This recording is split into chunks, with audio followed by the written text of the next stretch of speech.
It's Freestyle Friday! Coming in hot with quick shots of inspiration on a variety of topics.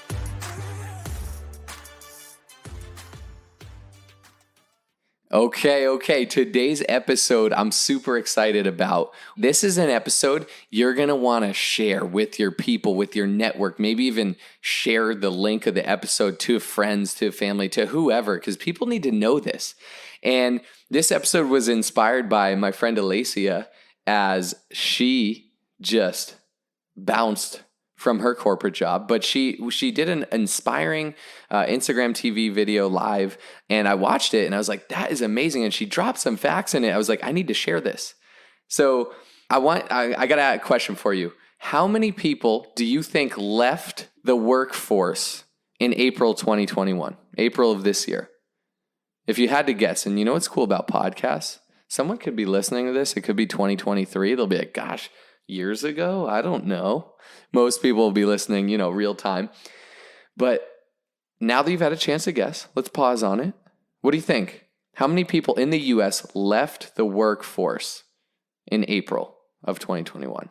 The answer, 4 million people. Now you might be like, is that a lot, a little? I don't even know. I don't know what I would have guessed, but it wouldn't have been 4 million people. And guess what that is? That number is the number of people who left the workforce who weren't looking for another job.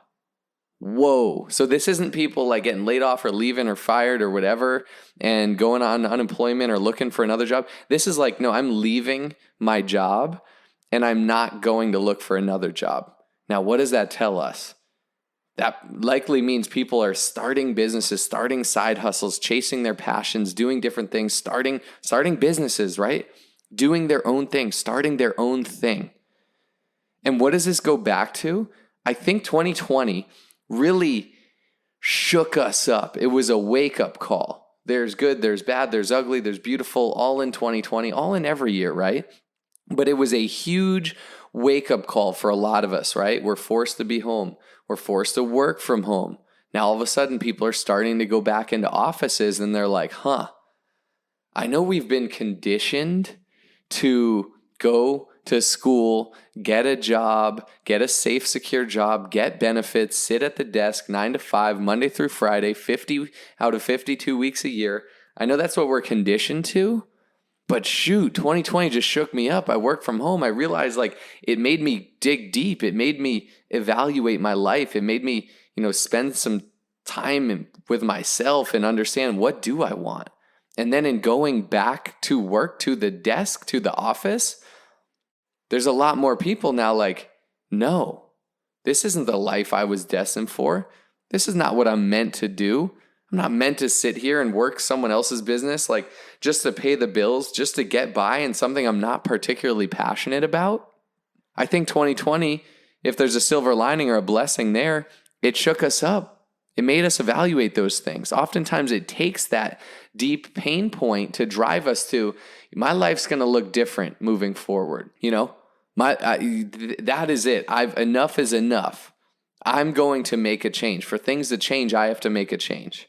And so in 4 million people leaving the workforce and not looking for another job, that tells me people are starting to dive into their passions, starting to realize okay, I don't have to go the typical way.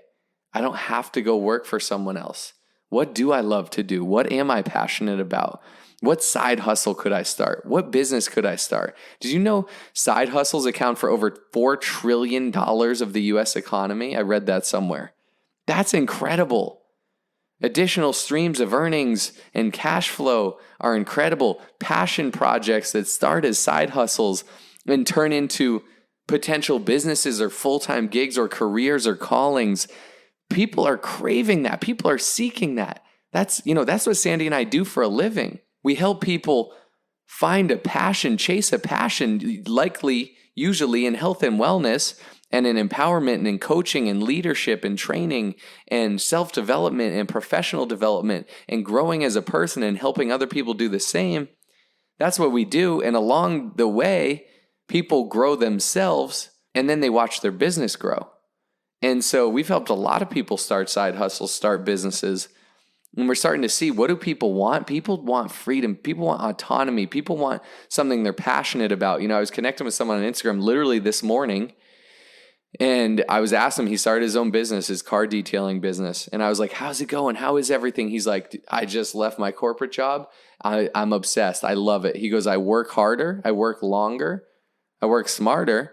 But you know what? I'd rather work 16 hours a day for myself than 8 hours for someone else doing something I'm not passionate about. And I was like, dang, that is amazing. That's what it's all about. That's why 4 million people are leaving the workforce, which I forgot to mention is a record.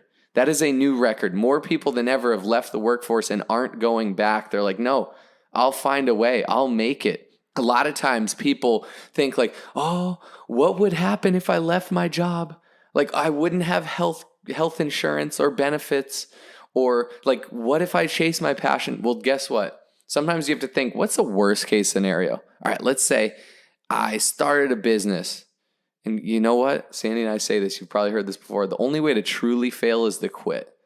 But let's say you do quit it. Let's say you start a business and it flops and you don't pivot and keep going and work through it and find another way or change lanes or whatever it is. If you've shut the back door and quitting, success is inevitable for you. Don't know the time, don't know the how. But if you do not quit, if you do not give up, you will make success inevitable in your life. But let's say you go to start what's the worst case scenario? All right, I go and I start this business and it takes longer to get off the ground than I thought, or I spent more money on it, or I spent more time on it, or I wasn't generating enough cash in it to sustain myself. And oh my gosh, I had to move in onto my buddy's couch or back to my parents or whatever. That sucks. That sucks a lot. That's a pain point for me. That's a driving force for me. I would never want to do that. So that's going to drive me to make sure I'm successful. But guess what? Worst case scenario, how bad is that?